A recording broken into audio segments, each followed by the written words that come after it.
हौसला जिस इंसान का गिर जाता है, कहता है लटका लेते हो, मुंह लटका देते हैं, आंखें लटका देते, चेहरे पे झुर्रियाँ पड़ जाती है टाइम से पहले, नहीं बीमार हूँ, नहीं कर सकता कुछ भी, बस अब तो ये हो गया वो हो गया। हौसला मत गिराओ कभी भी। आप सभी को प्यार भरी राधा स्वामी जी। देखिए, जो आज का सत्संग का विषय है उसमें महाराज जी ने बताया कि व्यक्ति अपना जीवन किस तरह सुधार सकता है, किस तरह व्यक्ति अगर बार बार हार जाता है और वह आगे नहीं बढ़ पाता तो उस व्यक्ति को क्या करना चाहिए, किस तरह व्यक्ति अपने जीवन को आगे बढ़ा सकता है और अपने जीवन में सफलता प्राप्त कर सकता है। अगर हमारे मन में दृढ़ इच्छा हो, अगर हमारा मन बिल्कुल हम अपने आप पर भरोसा करते हैं तो हम अपने जीवन में आगे बढ़ सकते हैं। और साथ ही महाराज जी ने बताया कि व्यक्ति का एक सत्संग कर्तव्य क्या होता है और सत्संग किस तरह उसके अगत और जगत को सुधार देता है, किस तरह सत्संग के परिवार को संभाल लेता है और उसके अंदर एक अच्छे गुण भर देता है। तो चलिए आपका कीमती समय तो सत्संग को शुरू करते हैं। कृपया प्यार वे सत्संग को पूरा सुनकर और महाराज जी की बातों को अपने जीवन में उतार कर अपने जीवन को सफल अवश्य बनाइए। सत्संग तो एक ही लाइन में कह दिया, अपनी हरियाणवी भाषा में, क्या न देख के दीवाना होया रे। कितनी बड़ी चेतावनी है कि आप किन चीज़ों को देख के दीवाने हुए जाते हो। धन दौलत को, संतान को, घर परिवार को, ऊंचे ऊंचे पद या ओहदों को, या सुख वैभव और खुशियों को, ये सारी चीज़ें सदा मिलने वाली और रहने वाली नहीं है। सदा रहने वाली, सदा सुख देने वाली सत्संग है। इसलिए सत्संग से बढ़ के क्यों, सत्संग में है क्या? सत्संग में सतनाम का जिक्र है। सतनाम किसका है? सत्य पुरुष का है। सत्य पुरुष के से ही ये सारी सृष्टि चलायमान है, सारे काम उसी से और उनकी कृपा से और उनकी शक्ति से उनका संचालन होता है। अगर वही हमारे जीवन में नहीं है तो हमें क्या लाभ मिलेगा? किस काम के लिए आए थे? अगर हमें थोड़ा समय मिले और ये बात हम सोच के देखें कि आखिर जीवन का हमारा अभिप्राय क्या है।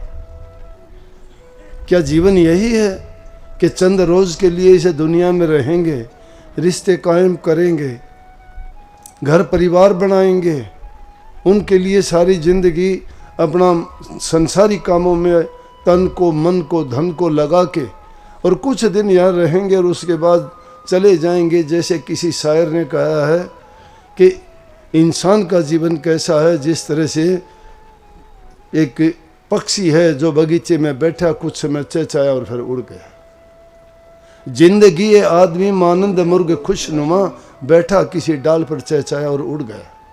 क्या जीवन का यही अर्थ है, मतलब है कि हम कुछ दिन इस संसार में रहें, जिएं और अपने चहचहाने का मतलब दुनियादारी के कारोबार, काम धंधे करें और आखिर यहाँ से चले जाएं।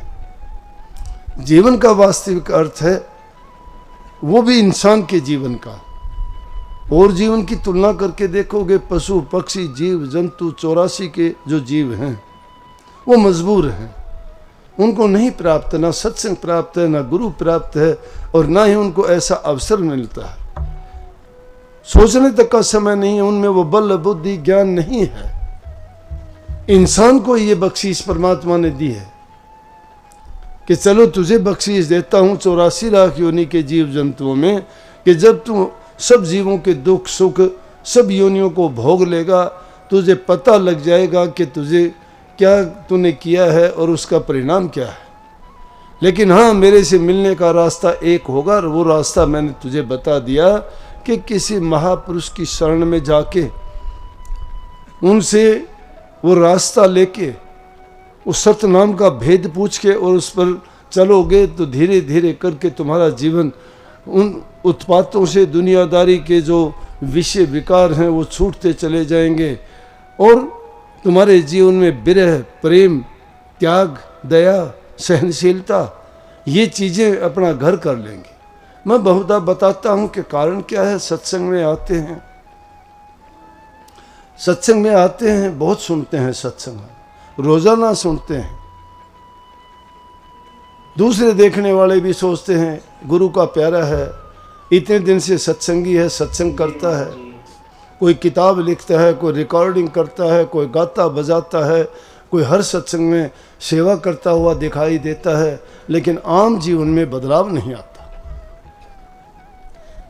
उनका व्यवहारिक जीवन देखते हो तो वही पुरानी चीज़ें, वही पुरानी आदत, वही उनके जो निकम्मी बातें उनके दिलो दिमाग से नहीं निकलती हैं। क्यों नहीं निकल पाती हैं वो बातें? वो मन के अंदर बैठी हुई हैं, आज से नहीं, अनेक योनियों से, अनेक जीवन से। इसी जीवन में भी हमने जो अच्छे संस्कार नहीं ले पाए, उनके कारण उन्होंने अपना घर जमा रखा है। कैसे करें? संत बड़ा प्रचार करके कहते हैं। तुलसी साहब तो समझाने के लिए बहुत अच्छी बात कहते हैं। वो कहते हैं जब लग जरा रोग नहीं आया, शरीर में जब तक कोई रोग नहीं आता कोई याद नहीं करता। मैं किसी का नाम नहीं लूँगा। एक आदमी सत्संग, उनके घर वाले सत्संगी, उनके रिश्तेदार सत्संगी, उसकी पत्नी बच्चे सत्संगी, हर बात को, हर काम को पूछ के करते, लेकिन वो आदमी निकम्मा। वो कभी सत्संग से प्यार नहीं करता, घर वालों से भी वो टेढ़ा टेढ़ा चलता, बोलने में भी ऊट पटांग बातें करता, सत्संग का, सत्संगियों का मजाक उड़ाता, लेकिन कभी किसी के बारे में गलत ना कहो। क्या पता इंसान के साथ में कब क्या हो जाए। ये चेतावनी है, ये चेतावनी है। इंसान को सोचना चाहिए कि हम अपने बारे में नहीं जानते कल क्या होने वाला है। इन फूलों को भी बेचारों को नहीं पता है कल सुबह को तुम माला बन के किसी महापुरुष के गले में डलोगे या किसी मुर्दे के ऊपर तुम्हारी माला बन के उसके ऊपर चढ़ेगी। नहीं पता उसको कल सुबह तुम्हारा क्या होना है। इंसान है, सदियों तक की बातें सोचता है, नहीं मानता। ये सोचता नहीं है मैं जो करता हूं इसका परिणाम क्या होगा। किसी को दुख देता हूं उसको कितना कष्ट होता होगा। मेरे से तो अगर पूछते हो ना, मुझे 2 दुख होते हैं। मुझे कोई दुखी करता है तो भी दुखी होता हूं, और मेरे कारण किसी को दुख होता है तो भी मैं दुखी होता हूं। क्या बताऊं, मैं मेरे दिल की बात कहता हूं। मैं किसी को दुखी करके खुश नहीं हूं, लेकिन मुझे दुखी करते हैं तो मैं दुखी होता हूं। लेकिन मेरे कारण भी कोई दुखी होता है तो भी मैं दुखी हूं। ये दया जिसके दिल में आ जाएगी वो इंसान समझ जाएगा इंसानियत क्या है। भक्ति के रास्ते पे चलना चाहते हो तो थोड़ा चिंतन किया करो, हर बात के बारे में सोचा करो कि महापुरुषों ने कितनी हमें समय समय पर शिक्षा दी, समझाने का प्रयास किया, और उन चीज़ों के साथ में जब हम सही रास्ते पे लग गए तो हमें उस प्रभु से मिलने का और इंसानी जीवन को सफल बनाने का तरीका दे दिया। तो मैंने क्या कहा, बात तुलसी साहब की थी। उस इंसान को कैंसर हो गया, कैंसर हो गया। बार बार कहता मेरी महाराजियों से बात करा दो, महाराजियों से बात करा दो। मैंने गलतियां की हैं। इंसान सोचता है मैंने जो गलती की थी उसका परिणाम ये है, मैंने किसी को गलत बोला था इस कारण मेरे साथ ये हुआ है। नहीं, संत ना किसी को श्राप देते हैं, ना किसी को ये कहते हैं तेरे साथ गलत हो। अगर ऐसा करता है तो वो भी वैसा ही है जैसे संसारी लोग हैं, उनमें और उनमें कोई अंतर नहीं है। अगर गंदगी को साफ करना है तो उसको पवित्र जल से साफ करना पड़ेगा, पवित्रता से साफ करना पड़ेगा। बुराई को भलाई से मिटाया जा सकता है, दुख को सुख दे के मिटाया जा सकता है, झूठ को सच्चाई के साथ जोड़ के, और तब कहीं उसको झूठ को और कपट को हटाया जा सकता है। तो बात कही मैंने कि जब लग जरा रोग नहीं आया, जब लग इंसान को कोई रोग नहीं आता है, कोई तकलीफ नहीं होती है, कोई पीड़ा नहीं होती है, उसको शरीर में पीड़ा हो, मन में दर्द हो, और जब उसको विचारों की परेशानी तंग करती है, जब उसको ख्याल आता है जब लग काल गिरसी नहीं काया, जब लग जरा रोग नहीं आया, जब लग काल गिरसी नहीं काया, तब लग इंसान को परमात्मा की नाम की याद नहीं आती। परमात्मा की याद कब आती है? जब दुख आता है। इसलिए वो दुख आने से ही पहले उसे मालिक को याद करना शुरू कर दो तो दुख आएगा ही नहीं। आएगा तो भी वो दुख तुम्हारा महसूस ही नहीं करोगे, क्योंकि आपने उस दुख को उससे आगे निकल चुके हो। दुख सुख की एक भावना है, भावना है। शरीर इंसान का हष्ट पुष्ट है, तकड़ा है, देखते हैं कई बार, लेकिन विचार उसके जब गिर जाते हैं, सोच गिर जाती है, तो उसका हौसला पस्त हो जाता है, वो काम नहीं कर सकता। किस प्रकार से?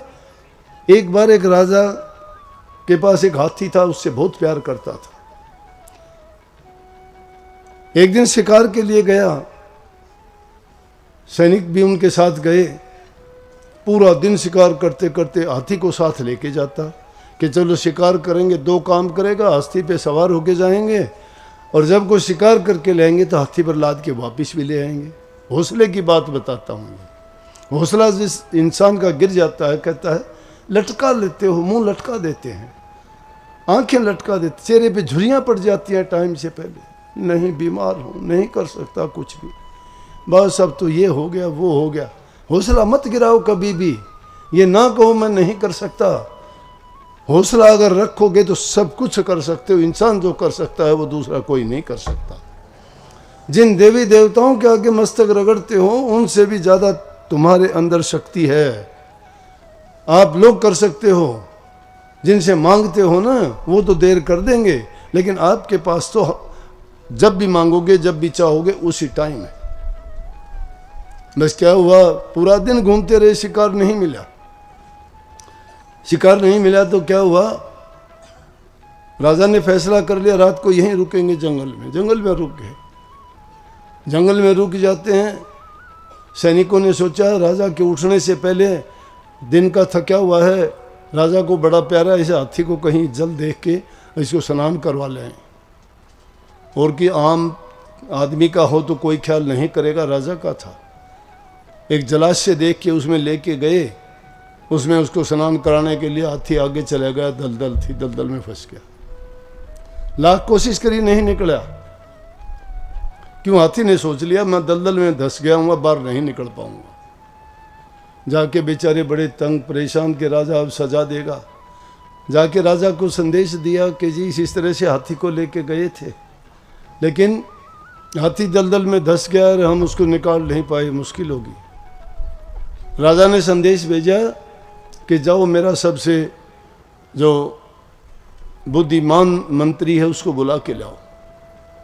मंत्री को बुला के लाए। मंत्री ने देखा, हालात को देख के कहने लगे आप चिंता ना करो, ये हाथी निकल आएगा बाहर। कि निकलेगा कैसे? ये मेरा काम है, आप देखते जाओ। सैनिकों को हुक्म दिया कि जाओ युद्ध में बजाने वाले नगारे और जो जो सामान तुम बजाते हो, युद्ध जैसे हालात पैदा करो तुम। और वो जलाशय था, उसके चारों तरफ उनको सैनिकों को उनको बुला के ड्रम बजाने लगे, नगाड़े युद्ध के बजने लगे, शंखों का नाद गूंजने लगी, युद्ध भेरी बजने लगी। सैनिक तैयार हो गए। और जब ये हालात उसने देखे, हाथी ने कान खड़े किए, या तो हताश और निराश पड़ा था। और जब वो उन्होंने शुरू किया, शुरू करते ही हाथी एकदम से उसे दलदल से निकल के बाहर आके खड़ा हो गया। राजा कहने लगा ये क्या जादू था? बोला ये जादू हौसले का है। जिस इंसान का हौसला गिर जाता है, जिस जीव का हौसला गिर जाता है, वो टाइम से पहले ही अपने आप को ख़त्म कर लेता है। जो ये सोचता है मैं नहीं कर पाता, वो नहीं कर पाएगा। तो मैं ये कहना ये चाहता था, इस बात को इसलिए आपको बताया कि हमारे सब के अंदर वो शक्ति है। प्रभु ने सबको अपनी शक्ति दे रखी है, लेकिन वो शक्ति हमारे लिए काम क्यों नहीं करती कि हमने अपने हौसले तोड़ दिए हैं। हम कहते हैं नहीं मेरे से नहीं हो सकता, ये नहीं हो सकता। अरे पहले वाली चीज़ नहीं, संतों ने तो इतना आसान कर दिया कि घर में रहते हुए, सारे काम करते हुए, सारी जिम्मेवारियों को निभाते हुए, प्रभु के नाम की कमाई के लिए आपको थोड़ा समय ही निकालना है और कुछ नहीं। उसके लिए अनेकों उदाहरण दिए। प्रकृति ने हमारे लिए कदम कदम पर शिक्षा से भरी चीज़ें, जीव जंतु, कुदरत की जितनी चीज़ें हमारे सामने हैं, अगर हम गौर करके और किसी भी चीज़ को थोड़े समय के लिए भी सोच के देखें तो सब कुछ हमारे सामने ये शिक्षा लिए खड़े हुए हैं और हमें हौसला देते हैं कि उठो, जागो और करो। सत्संग को सुनने के लिए आपका बहुत बहुत धन्यवाद। हम आशा करते हैं आपने सत्संग को बड़ा ध्यान से सुना होगा। तो जैसे प्यारे साथ संगत जी, आपने सत्संग में सुना, महाराज जी ने बताया कि अगर हम बार बार हार जाते हैं तो उसका कारण है हमारा मन, हम स्वयं, हम खुद। अगर हम खुद ये ठान लें कि हमें कार्य करना है और हमें जीतना है, तो हमें दुनिया की कोई भी ताकत हमें हरा नहीं सकती। हमारे हारने का मेन कारण यही है कि हम अपना मन हार लेते हैं, और अपना मन हारने के कारण हम हार जाते हैं। और सच्चे साईं महाराज ने बताया कि जो इंसान नाम लेता है, जो इंसान सत्संग में जाता है, उसका मन बिल्कुल मजबूत हो जाता है और वह व्यक्ति कभी हारता नहीं। उस व्यक्ति के जीवन में सफलता प्राप्त होती है और उसका घर परिवार हमेशा सुख शांति में रहता है। और जैसे ही महाराज ने बताया कि सत्संग में जाकर हमें अपने बुरे विचारों को त्याग देना चाहिए। बुरे विचार में त्यागने के बाद ही हम सत्संग कर पाएंगे, भक्ति कर पाएंगे। तो कृपया गुरु महाराज की इन बातों को आप अपने जीवन में अवश्य उतारिए और अपने जीवन को एक नई दिशा अवश्य दीजिए। और साथ ही अगर आपको सत्संग अच्छा लगा तो कमेंट बॉक्स में राधा स्वामी लिखकर उनमें भागीदार अवश्य बनिए। मिलते हैं जल्दी एक नए और बहुत ही प्यारे प्रवचनों के साथ। तब तक के लिए राधा स्वामी।